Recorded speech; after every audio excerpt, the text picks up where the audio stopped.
Hello and welcome to another episode of Not For Nothing. We are here in New York, as I always like to say, apparently, in these new episodes. But she says it because she's actively made a commute to come here. Yeah. So she's like, wow, I'm in New York. And yeah, I'm like, yeah, I took the train here. And we've been doing this new thing where it's like literally the day after I arrive is recording day. Right. So I'm always in like I just got here. But it is always exciting. It is. And I can't believe we get to see each other on the East Coast. So frequently. I never get over that part. You're probably the person I see the most because 100% same. I see you for recording and then I don't leave my parents' house. Yeah. So, well, that's about right for me as well. Yeah. I just don't leave my house other than work. So I'm like, cool. This is my socializing. Yep. But okay, so can we talk about guys' haircuts for a minute? Please. Okay. Have you guys, if you guys have been around any younger boy between the ages of like 12 and 23, they all have the same haircut. Or lack thereof. It's no, it's a haircut. No, it's like they think it's a hairstyle, but it's just not. It's not. It's a mop head. But it's not the mop head in the way that like a young Justin Bieber had with like the flipping hair. Yeah. It's a mop head in that it's like a shape up on the sides. It's totally cleaned up, but the top is long curls. I don't get it. They all look the same. Every single kid, every single race, all boys between that 10 to 12 year demographic. And I don't know where it started. Like, who is their inspo? Like, what is the photo they're bringing into the salon? Or if it's all hairdressers that have just like banded together to create this trend. But I feel like pretty bad. They might be using their classmates as their reference photos. Truly. They might, instead of searching celebrities, they might literally be going on Instagram and being like, give me this haircut that someone else in their class has. It's a lot. But I've always wondered this. Like, I don't envy being a young girl either. That sucks. But like being a young boy, I never understood what hairstyles like they have or exist. Well, I think it's time we bring back the mushroom cut. Where it's like, yeah, that was a classic. Yeah. There's no way the first boy you had a crush on didn't have a mushroom cut. I'm like thinking back. Mine had like a triangle cut. What is the triangle cut? Like he had curly hair and just like left and it was like cut short. Like so a pyramid head. Pyramid, yeah. Triangle, pyramid. Wow, pyramid head. That like there was like a science teacher in my high school that had a pyramid head, but like there were no students really that had pyramid cuts. He was the only one, and he really didn't like. And now he like has his hair short and is like exponentially hotter. Oh yeah. And I'm like, damn, you missed your period of time. I was with you at your ugly phase, right? So you're welcome in a way. He glowed up. He glowed up post me, so I guess that is helpful. But I don't know. I think I am not a fan of the buzz cut. Like if I had a boy child, I would just shave the head. Really? Because there's so many. They have a weird shaped head. That complicates things. You'd be surprised how many guys have weird heads. Yeah, there's a lot of guys refusing to go bald because they have weird shaped heads, even when they should. I never even thought of that. There's a lot. I just think about the wars I used to go through as a kid with my mom, and I'm like, I wish I just had no hair because there were so many knots, and you had to like learn how to condition, and the curls were unmanageable. It wasn't easy. Speaking of curls being unmanageable, said children with these mop heads, some of them are getting perms to make their hair curly. That's the videos I've been seeing. Are the young kids getting perms? I haven't seen any videos about specifically, but I've heard it from the kids themselves. That's so nuts, and I can't even imagine being a hairdresser and being like, what? You want a curly perm? First of all, what is this, the 80s? Secondly, you as a boy, not to like live in the binary right now, but you want a perm for your mop head? No. That's so bizarre to me. I mean, to each his own. Enjoy the mop head while it lasts. Have you seen the meme that was like, I just want to hire someone with a haircut like this to walk around with me and just say like, shit, I lost the lead here. It was like basically like a young kid being like, facts. Like a kid, like, I'm like, wow. Imagine that. Little 21-year-old with a mop head being like, facts. Absolutely not.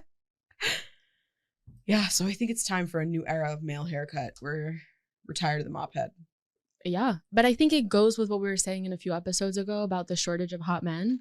Yeah. And it's because the style and the haircuts are just wrong to my liking. It is. It's so true. I've also been seeing a surge, and maybe it's my specific taste of men, but my For You page lately has been a lot of men that are doing menswear videos.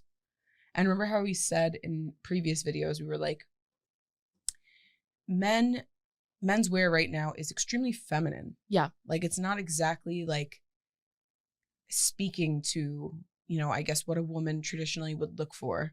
And like, they're kind of dressing. It's fluid. Very fluid, but in a way where it's like, this is just like not really a cute outfit. Yeah. Like I'm seeing too many big pearl necklaces. Yeah. And so many flowy pants. Yeah. Which like always screams dirty to me. Really? Not like harem pants. Not like. Oh, not like the Trap Boys pants. Oh. Like the Wookiee pants. Oh my God. Like tapered at the ankles? Yeah. No. No. Okay. Nope.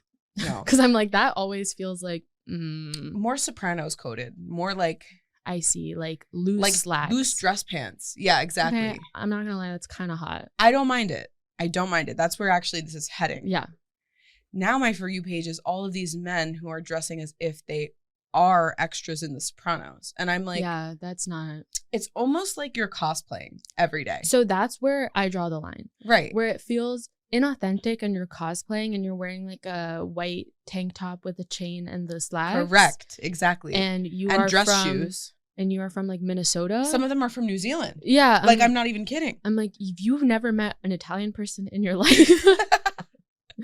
Not from Italy, an East Coast Italian person. Right. No, these people aren't even in the country. Yeah, then I drop the line. Yeah, it's actually insane. But I'm not opposed to male jewelry. I think it actually can be attractive. like it. No, I like it. Unless it's a cross, then it's a little more problematic for me. Get down with it. I'm like, that's gonna be harder one to explain to my parents. Okay, so merging off of this menswear thing, which is crazy because, and then I saw some comments under these things actually before we change topics that are like, why is nobody bullying you in the comment section? I'm like, this is fucking hysterical. But I'm curious, maybe we're just not trendy. Like, let us know. No, we're maybe absolutely not trendy. I know, yeah. For sure. Like, we wear basics. Literally, like at most our most insane out there outfits, we're like, look, I got a new flannel. Like I'm literally showing Sarah. Black shirt. I'm like, look at this black turtleneck I just got from the Gap. I'm like, wow, love it. I just bought a similar one. But okay, so over the past 2 years, music trends have changed. Yes. So I think before the past 2 years, the most popular genre of music was like hip hop. Yeah. Past like 2 years. In our youth, you mean? Is that what you said? No, prior to the past 2 years was hip hop. Yeah. Not in our youth. Like growing up, hip hop was big. Yeah, but I don't know if it was like number one. And it wasn't like, 'cause there were boy bands and stuff. And back it wasn't then. like the good hip hop, but there was a lot of like, we grew up with like Eminem and yeah, you know, but not like the icons. Yeah, but the past 2 years it's been pop, which Yes. I'm like, okay, Taylor Swift, your girl Olivia Rodrigo, love me some Olivia, girl, and some Billie Eilish. I'm a little bit jealous, like of the past generations though, because our prime party years was spent with the biggest genre of music being EDM. And you're mad about that? I'm pissed. Actually furious. That was like our party years. Yeah, but I would rather have partied to something else. But this was funny. The other day, I heard a Daniel Powder song on TikTok. What a throwback. And I was like, whoa, I haven't heard this album in a minute. So then I started playing it. And then I was remembering how we used to literally like party to Daniel Powder. Don't say we. I was not involved in that. Like if it was at a school dance or something, like people would rock out. At a school dance. But I mean like real party years. Real party you're, years. Like, no. Doing drugs and it was 100% EDM and I'm not mad about it because I was a huge rave baby. No, I hated it. I'm like looking back and I'm like, really? We were waiting for the beat to drop. Like, it's so cringe to me. I'm just like, there's not a time in my life where I think I'll hear an EDM song and be like stoked to hear it. Now less so, but I don't know. I was pretty hard into it. I went to a lot of EDM shows. I would like not even, there's like EDM shows and then there's like aspiring DJ EDM shows. Right. I like went to those too, like where there's maybe like 10 people in the crowd. Oh, wow. And I'm like, I've been following your music on SoundCloud. Like, that's crazy to me. Yeah, like that was a different era of my life. I've definitely seen like Borgore in like Jersey, like in Atlantic City.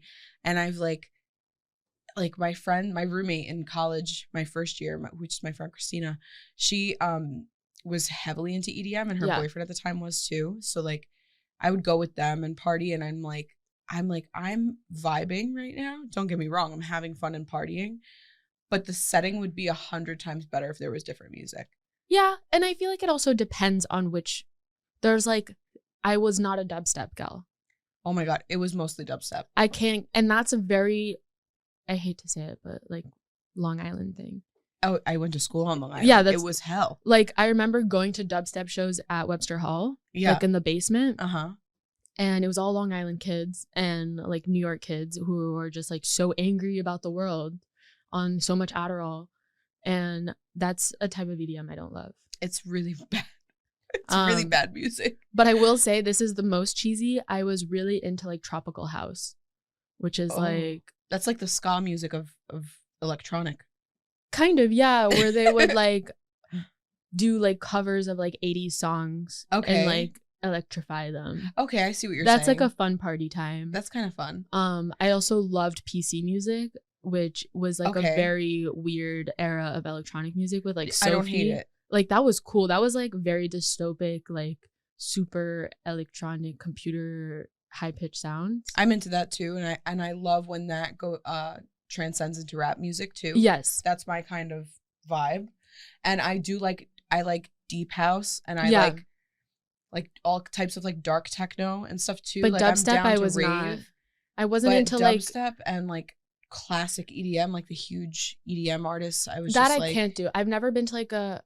Actually, I didn't go to like a Diplo per se show, but I went to a festival where Major Lazer performed. Okay, I like Major Lazer, and that was cool. So that's like, you know, but Major Lazer's different because it was also they have a lot of Jamaican influence, and like but it was like dance holly. Yeah, like, exactly. I loved Major Lazer era. That was my gym playlist, was all Major Lazer. But I've never gone to like see Deadmau5 or like Skrillex. Calvin Harris. I've never seen Calvin Harris. I did see Armin van Buuren, which was cool. Same festival. Did he pass away, Armin? No, I think Avicii passed away. Avicii. Who was also at that same festival. So like that's fine. Uh-huh. But I'm seeing all these TikToks about like these John Summit, like everybody's like going to these like mega, like huge arena, calling it's not a rave if it's legal. Let's be clear. Right. A rave it should be in a warehouse. 100%. And it needs to like not have a permit to be there. Right. Like that's what, if not, it's a concert. Right. Like exactly. If you're buying your ticket on Ticketmaster, it's a concert. Yeah, you're doing like supervised drugs at that point. And like there's security. Right. Like the whole goal of a rave was that like it's just first of all, no social media. Right. Like a lot of it was like secret and very heavy on the drugs. Yo, I don't remember if you were too young for this, but do you remember the Xander experience? I personally did not partake. I also didn't partake. But I remember that being like a thing. So like it would be like party on the bridge. Yeah. And like boom, everybody would show up on the bridge and they'd be doing DJ sets. And that kid was so young. He was actually my age. That's crazy. And he went to Murrow, and just a lot of people I knew, like the heavy party kids, would go to those shows and the parties and just pop up that day. Yeah, like crazy. I had a that friend, was MySpace times that like, they would promote on MySpace. I had a friend when I was maybe like 22 or something that was doing, these were pretty fun. He would like take over different random spaces and do like little mini raves. And those were pretty sick. Like we did one on, do you know like on East Broadway where the F train is? There's a laundromat right there. Oh, isn't it a speakeasy laundromat? No, it's like a straight up laundromat. Okay. But maybe now it's a speakeasy too. But so back in the day, he like took it over to do a little rave. That was pretty funky. That's very dope. And then the Russian bath, which is like my favorite spot. The East Village? Yeah. And he like rented it out for the evening, and no way. And so they like turned off all the saunas and shit. And so we were just like, that would be fun. That was pretty nuts. A silent disco. Because each room you could have a different DJ if like the sauna's off. Yeah, so that was like kind of the weird part where it was like one floor had one music. And so you could kind of hear. Webster Hall used to do that too. Where it would be different DJs, different floors. Webster was an era. But pre-reopening Webster. But this is my favorite topic and I can't wait to get into it with you. What would you wear to go to these parties? Oh, so during these years, oh God, so many flashbacks of bad outfits. First of all, I used to curl my hair.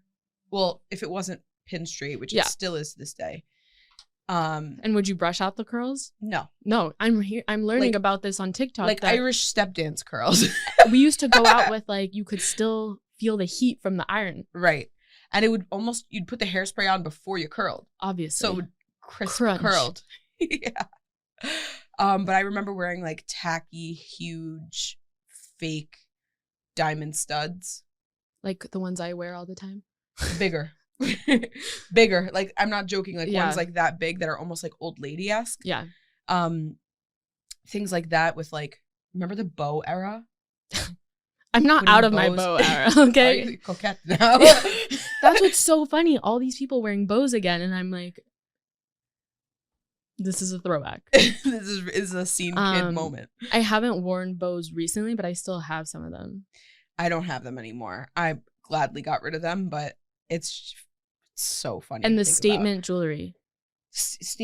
Big chunky bracelets. Like I would wear like random like chandelier like hanging earrings, you know, and you would like match the color to the fit and like usually match it with your big chunky ugly ass necklace and your pencil skirt. Obviously, either the pencil skirt, the blazer, pinstripe was obviously pinstripe was so big, so in. I even remember I had a yellow and black striped pencil skirt. The best was the peplum tops. Oh, peplum tops were never a style that worked for me. I don't think it worked for me. I don't think it was working for me, but that was so hideous. I was big on that. Was like my party shirt. It was a little peplum top. It's funny how that was the going out top. Or the little like silk cami top. Oh yeah, like with satin, the lace. I mean. Oh my god, with the lace. It was. I hate that I still own these pieces. I have some of them at my mother's house. I remember, remember now when they're like, oh, this is a way to transition your corporate outfit into your daytime outfit to your nighttime outfit. There was no transition. There was no transition. It was cool to be with your big ass work tote at the club. Exactly. And granted, if I was to go to a club, I would bring my huge purse anyway. Regardless. It doesn't go anywhere without me. But that was the Birkin. I was wearing the Birkin back then. I was wearing blazers to the club. Every time. I had multiple blazers. Who has that many blazers? Now I have like I have left. a few blazers, but I'm hardly ever wearing a blazer anyway. I rarely wear them, and they're like pretty more on the funky side. Right. But no, I had like a fitted navy blazer, a fitted gray blazer. Right. I would wear heels, like me too, big ass heels that I could not walk in. The heels used to have a platform at the top of the heel too, obviously. So the ball of your foot was platformed, and then the 6-inch heel. You gotta have the platform for more height. What the hell was that? Why was I 6'4" in the club? The wedges. I love a wedge. I love a wedge. Circling back to but a wedge, not a wedge at the club. Mm-hmm. Like I was in fucking wedges at the club. Dude, that was like a fashion. I would say the 20 teens were worse than the 80s. We were tackier. I'm just so grateful that I think that's why we are so into basics now. Right. Because we neglected them so hard before. We just need a reset. I'm like traumatized from what I dared to wear in public. No more corporate club wear, please. And you know what? I have to say, I still it's 2024 now. Yeah. I mean, since the pandemic, I don't think there has been a defined sense of fashion for anyone. But they're starting to be now. Yeah? Like now I'm seeing these especially because I'm around young people in school. Yeah. I don't know what the fashion is anymore. I'm seeing them try so hard at these TikTok trends. What is the fashion? Can you name one piece or style that you see? Big for women is the matching athleisure sets. But is that really new? Not at all. No, but now I'm seeing it everywhere. Not even just for oh, this is my workout or reset day. Oh, you're saying more on the athleisure side rather than a tracksuit. Oh, yeah. I'm talking a sports bra color that matches your, right. the aloe set. Right. Or the Lulu set. Right. They should be bullied. With the little jacket that goes with, like, right. I'm like, this is just uncomfortable. You know that this is for exercise. Right. Or for relax. It is not for going out to dinner. I'm down. I think the whole world should dress more casually. Agreed, but I also enjoy dressing up, but like then dressing down. Yeah. Yeah, I feel you. Like changing into pajamas as soon as you walk into the house. I love that feeling. Perfect feeling. And I've been trying to like dress up for class so that I have that moment of like loving myself when I put my sweatpants on versus being in sweatpants all day, and it makes me hate it. Yep, I agree with that. So a 3-hour dress up per day, I don't miss like going into an office and dressing up. My first corporate job, we had to keep a pair of heels at our desk for meetings. Luckily, I've never worked anywhere that required heels, but I did wear blazers, and we had to wear blazers to meetings. Like, that's so crazy. And then we would go to the club after. And then we'd go to the club. Okay, so nail trends. Yes. I saw a TikTok the other day that was like, I'm trying this new nail trend. It's called water marbling. And I was like, I feel my skin just falling off of my face and my wrinkles forming in real time. Water marbling. The first time I tried water marbling, I think it was like 2009 or 2010. I was definitely in high school. Yeah. And I remember, I didn't come from a household that like this person's coming over. Like people weren't really coming into my house, and I wasn't really going to people's houses either. But I would be like, I'm going to Starbucks, and my mom would be like, okay, So me and my friend Irma, we went my Porsche. She actually called me her Porsche the other day, and I was like, thank you. I agree. That's I am very your Porsche. Cute.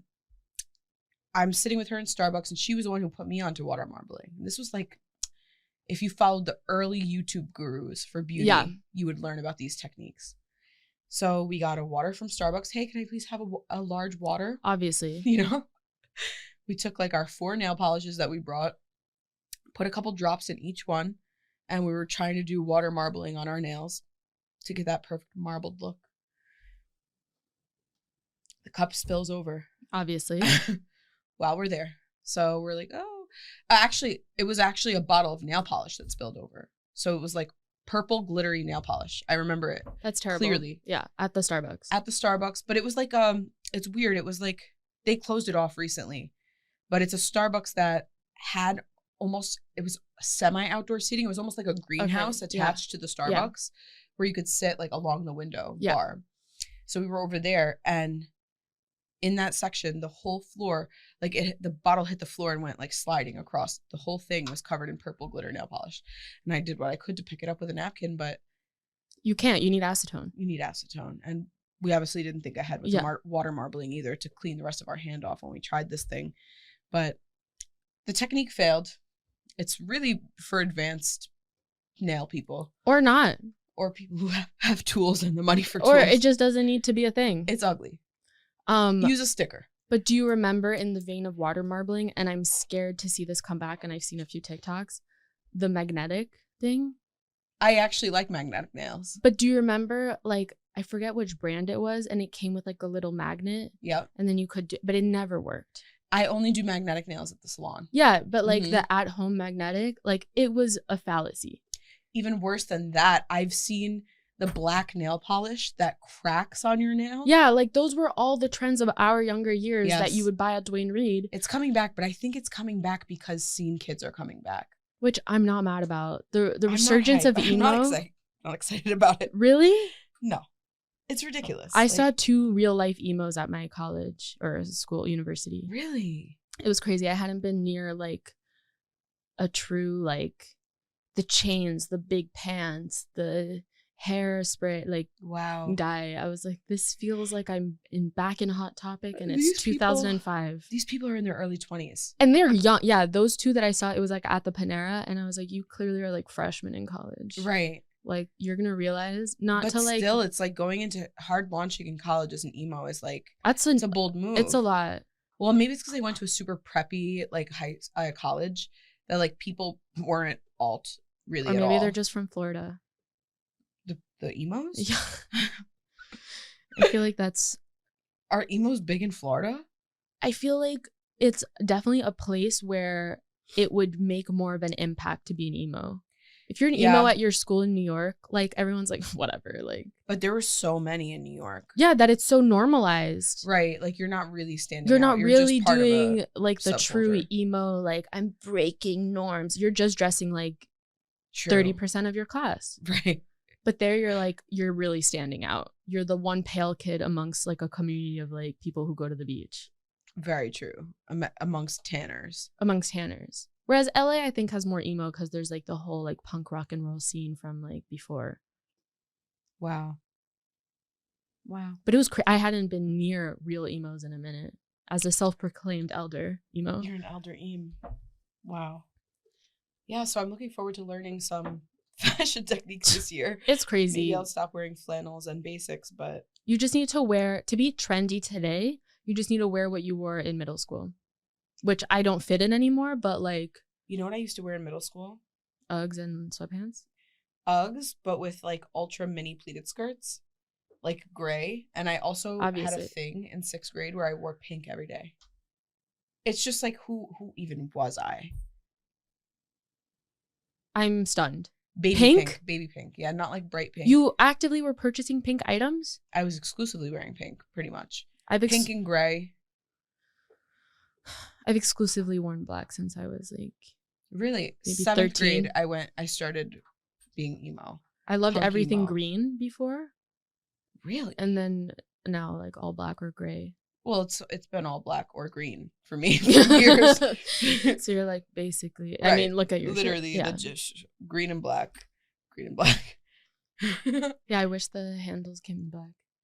Yeah, I like it. It's a little different. Yeah, but it's truly terrifying.